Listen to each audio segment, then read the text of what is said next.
السلام علیکم. آپ کی اپنی انوشا آپ کے ساتھ اپنی آج کی ویڈیو میں امید کرتی ہوں کہ آپ سب بالکل خیریت سے ہوں گے، اور میں دعا کرتی ہوں کہ آپ سب جانیں، خوش رہیں، شاد و آباد رہیں، ہنستے مسکراتے رہیں.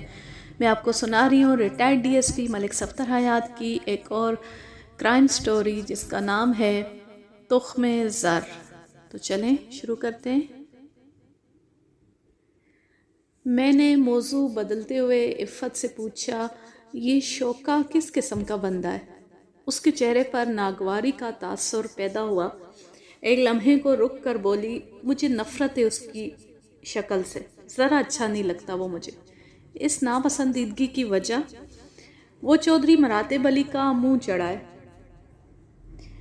نوکر ہو کر خود کو اس حویلی کا ایک فرد سمجھتا ہے. میں نے کریدنے کی خاطر کہا، حویلی میں رہنے والا ہر شخص حویلی کا فرد ہی تو کہلائے گا. آپ میری بات کا مطلب نہیں سمجھے تھانے دار صاحب. شوکا اس ٹھاٹ باٹ سے رہتا ہے جیسے اس حویلی کا چودھری وہی ہو. اچھا تو یہ بات ہے، پھر تو وہ بڑا خطرناک آدمی ہے. عفت چودھری مراتب علی اور شوکا کے بارے میں جو انکشاف کر رہی تھی وہ میری تفتیش میں خاصے مددگار ثابت ہو سکتے تھے. میں نے جب شوکا کو خطرناک آدمی قرار دیا تو اس پر عفت نے کوئی تبصرہ نہیں کیا. میں نے کہا، مجھے پتا چلا ہے کہ کل شوکا بھی سکندر علی کے ساتھ ہی چودھری فضل الہی سے ملنے گیا تھا اور واپسی میں انہیں دیر ہو گئی تھی. آپ نے ٹھیک سنا ہے. میں نے چودھری صاحب کو منع بھی کیا تھا کہ اس منحوس شخص کو ساتھ نہ لے کر جائیں، مگر وہ میری ایک نہ مانے اور آخر وہ ہو کر رہا جس کی مجھے فکر تھی. گویا آپ کو پہلے ہی خدشہ تھا کہ کوئی ناخوشگوار واقعہ پیش آ سکتا ہے. شوکا جیسے نحوست زدہ شخص کا ساتھ ہو تو کچھ بھی ہو سکتا ہے. میں نے ذرا مختلف انداز میں سوال کیا، سکندر علی چودھری فضل الہی سے کس سلسلے میں ملنے گئے تھے؟ چودھری فضل الہی نے انہیں رقم کے لیے بلایا تھا. کیسی رقم؟ سکندر علی نے انہیں کچھ رقم ادھار دے رکھی تھی، وہی واپس کرنا تھی انہیں. کتنی رقم تھی؟ 10,000 روپے. اس زمانے کے 10,000 آج کل کے 5 لاکھ سے اوپر ہی بنتے. وہ زمانہ تھا جب عمدہ قسم کی گندم 5 روپے فی من دستیاب ہوتی تھی. اس وقت لائل پور سے لاہور کا کرایہ 1 یا 1.5 روپیہ تھا. سینما کی گیلری کا ٹکٹ 8 آنے کا ہوا کرتا تھا. اس زمانے میں 10 روپے بھی اچھی خاصی رقم تھی. میں نے عفت کی طرف دیکھتے ہوئے پوچھا، کیا چودھری مراتب علی کو پتا تھا کہ سکندر علی اتنی بڑی رقم لینے جا رہا تھا؟ اسی نے تو بھیجا تھا. عفت کے جواب نے مجھے چونکا دیا. میں نے کہا، مگر چودھری مراتب علی نے مجھے رقم کے بارے میں تو نہیں بتایا. میں اس بارے میں کیا کہہ سکتی ہوں؟ باہر چودھری مراتب علی کے کھانسنے کی آواز آئی. پھر وہ بولا، ملک صاحب میں اندر آ سکتا ہوں؟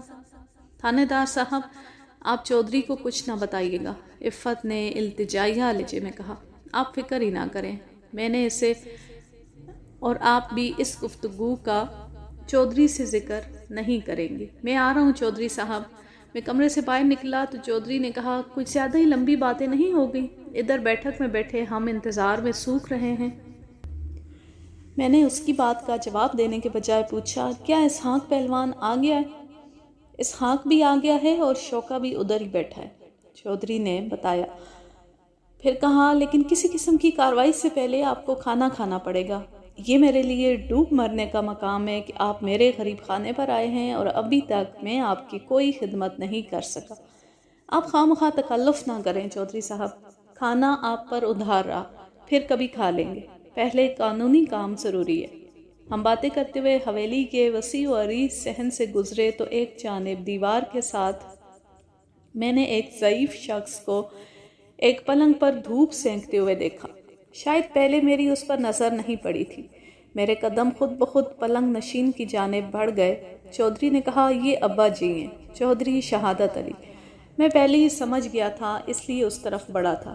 میں پلنگ کے نزدیک پہنچا تو چودھری شہادت علی نے مجھے دیکھتے ہی کہا، تھانے دار صاحب سنا ہے آپ بہت کڑک ہیں. کوئی مجرم آپ کی عقابی نظروں سے بچ نہیں سکتا، مگر لگتا ہے آپ کے بارے میں جو کچھ سنا تھا وہ سب قصے کہانیوں سے زیادہ نہیں ہے. بڑے چودھری نے گفتگو کا آغاز جس انداز سے کیا وہ میرے لیے تعجب خیز تھا. مراتب علی نے مجھ سے کہا، ملک صاحب آپ ابا جی کی باتوں کا برا نہ منائیں، یہ بس ایسے ہی کہتے رہتے ہیں. اب تو کہتے رہنے کے قابل ہی رہ گیا ہوں پتر مراتب علی۔ اس نے سر کو اوپر نیچے جنبش دیتے ہوئے کہا، اگر کچھ کرنے کے قابل ہوتا تو یہ دن دیکھنا نہ پڑتا۔ آئیں ملک صاحب، چودھری نے بیٹھک کی جانب قدم بڑھاتے ہوئے کہا، جائیں جائیں، میرے بچڑے کے قاتل کو تلاش کریں۔ آپ کو حکومت اسی بات کی تنخواہ دیتی ہے، بے گناہوں کو پکڑنے اور مجرموں کو چھوڑنے کی۔ شہادت علی کے طنزیہ جملے نے میرے قدموں میں زنجیر ڈال دی۔ میں نے تپتے ہوئے لہجے میں کہا، بزرگوں، آپ نے میرے بارے میں غلط اندازہ لگایا ہے۔ میں تھانے دار ہوں ذرا دوسری قسم کا۔ میں نے ہمیشہ بے قصوروں کا ساتھ دیا ہے اور مجرموں کو نعت ڈالی ہے۔ انشاءاللہ آپ خود دیکھیں گے کہ آپ کے بیٹے کا قاتل اپنے کیے کی سزا خود بھگتے گا اور بڑی اچھی طرح بھگتے گا۔ قاتل آسمانوں سے نہیں اترتے پتر تھانے دار، شہادت علی نے مدبرانہ انداز میں کہا، دائیں بائیں گہری نظر رکھنا پڑتی ہے۔ آپ فکر مت کریں، میری دائیں بائیں ہی نہیں، اوپر نیچے اور آگے پیچھے بھی گہری نظر ہے۔ اللہ تمہیں ضرور کامیاب کرے گا۔ بس ابا جی، اب آپ آرام کریں، حکیم صاحب نے آپ کو زیادہ بولنے سے منع کر رکھا ہے۔ چودھری مراتب علی نے اکتائے ہوئے لہجے میں کہا، پھر مجھ سے مخاطب ہو کر بولا، چلیں ملک صاحب، ابا جی کا دماغ خراب ہو چکا ہے، ایسے ہی اول فول پکتے رہتے ہیں۔ میرا پتر بڑا ضدی ہے تھانے دار صاحب، شہادت علی نے طنز کا ایک اور تیر برسایا، یہ جس بات کا تہیہ کر لے وہ پوری کر کے چھوڑتا ہے، آپ کو یہاں سے لے کر ہی جائے گا۔ میں جانتا ہوں یہ اپنی ضد سے باز آنے والا نہیں ہے، اپنی منمانی ضرور کرتا ہے، ضرور کرے گا، کوئی اسے نہیں روک سکے گا، کوئی نہیں۔ شہادت علی بظاہر مخبوط الحواس نظر آتا تھا مگر باتیں بڑی رمزیہ کر رہا تھا۔ میں اس کی اشاریاتی باتوں پر غور کرتے ہوئے بیٹھک میں آ گیا۔ میری کوشش تو یہی تھی کہ جلد از جلد بیانات قلم بند کر کے تھانے لوٹ آؤں، مگر مراتب علی نے اصرار کر کے کھانا کھلا ہی دیا۔ شہادت علی نے ٹھیک ہی کہا تھا، وہ واقعی ضد کا پکا تھا۔ کھانے کے دوران میں مجھے معلوم ہوا کہ چودھری مراتب علی کی 3 اولادیں تھیں۔ مشتاق کی عمر 18 سال تھی، اس سے چھوٹی 2 لڑکیاں تھیں، انیلا اور نجمہ، جن کی عمریں بالترتیب 15 اور 12 سال تھی۔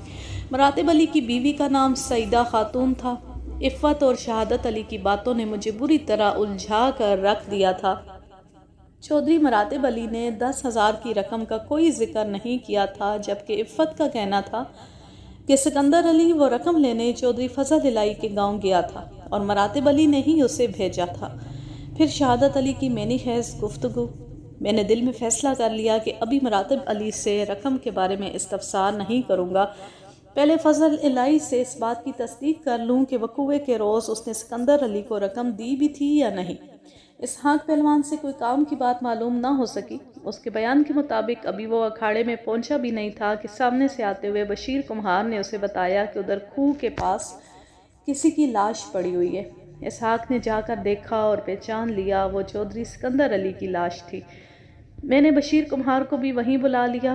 میرے سوالوں کے جواب میں اس نے جو کچھ بتایا اس کا خلاصہ یہ ہے کہ وہ معمول کے مطابق مٹی دھونے نہر کی جانب گیا تھا، مگر راستے میں ہی اسے لاش نظر آ گئی۔ وہ نہر کی طرف جانے کے بجائے واپس پلٹ آیا اور پھر اس کی ملاقات اسحاق پہلوان سے ہو گئی۔ اس کے بعد کی روداد اسحاق پہلے ہی سنا چکا تھا۔ اسحاق پہلوان ہی نے چودھری مراتب علی کو اس سانے کی اطلاع دی تھی۔ اس کارروائی میں شام کے 4 بج گئے۔ ان دنوں 5 بجے تک سورج غروب ہو جاتا تھا۔ شوکے کو میں نے اپنے ساتھ تھانے لے جانے کا فیصلہ کر لیا۔ اس کی ایک وجہ تو یہ تھی کہ میں اس سے تنہائی میں سوال جواب کرنا چاہتا تھا۔ اس کی ذات عفت کے بیان کے بعد میری نظر میں مشکوک ہو چکی تھی۔ دوسرے، چودھری نے گزشتہ رات مجھے بتایا تھا کہ کھارا کے ساتھیوں نے اس کی خوب پٹائی کی ہے اور وہ خاصا زخمی بھی ہوا ہے، مگر وہ مجھے کہیں سے بھی زخمی نظر نہیں آ رہا تھا۔ وہ ایک ہٹا کٹا بدمعاش نظر آتا تھا۔ اس نے خاصی موٹی موٹی مونچھیں رکھی ہوئی تھیں۔ چودھری مراتب علی نے پوری کوشش کی کہ میں شوکے سے بھی وہیں پوچھ گچھ کر لوں، مگر میں اس وعدے کے ساتھ اسے تھانے لے آیا کہ اگر شوکے نے قانون کے ساتھ تعاون کیا تو اس کا بال بھی پیکا نہیں ہوگا۔ مجھے امید نہیں تھی کہ وہ میرے ساتھ تعاون کرے گا، میں ایسے ٹیڑھے لوگوں سے بخوبی آگاہ ہوں۔ شوکا میری امید پر پورا اترا تھا۔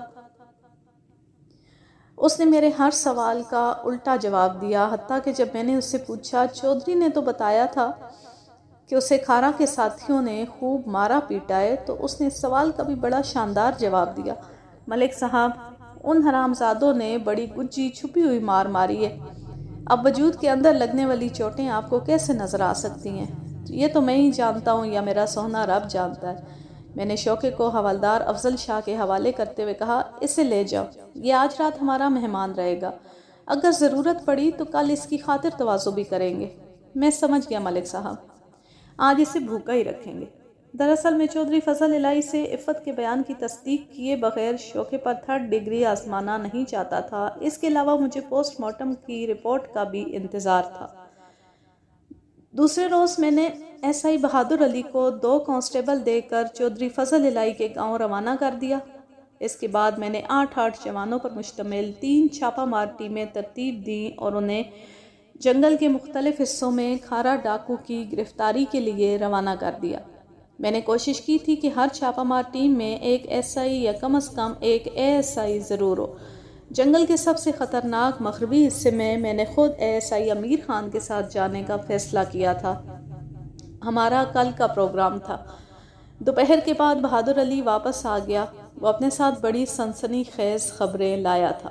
چودھری فضل الہی نے 10,000 روپے دینے کی تصدیق کر دی تھی اور یہ بھی بتایا تھا کہ چودھری سکندر علی شوکے کے ساتھ سپیر کے بعد واپس چلا گیا تھا۔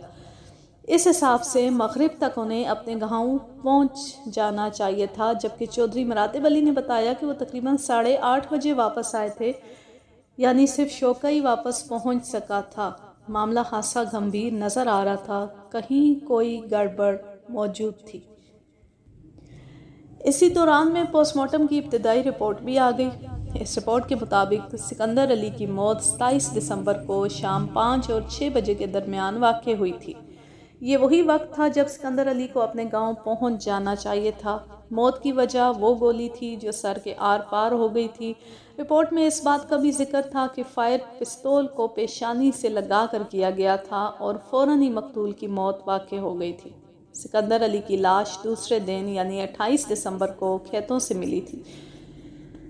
میں نے 2 خوفناک قسم کے حوالداروں کو اپنے کمرے میں طلب کیا اور ان سے کہا کہ وہ شوکے کو میرے پاس لے آئیں۔ تھوڑی دیر کے بعد شوکا میرے کمرے میں موجود تھا۔ دونوں حوالدار اس کے دائیں بائیں کھڑے ہو گئے۔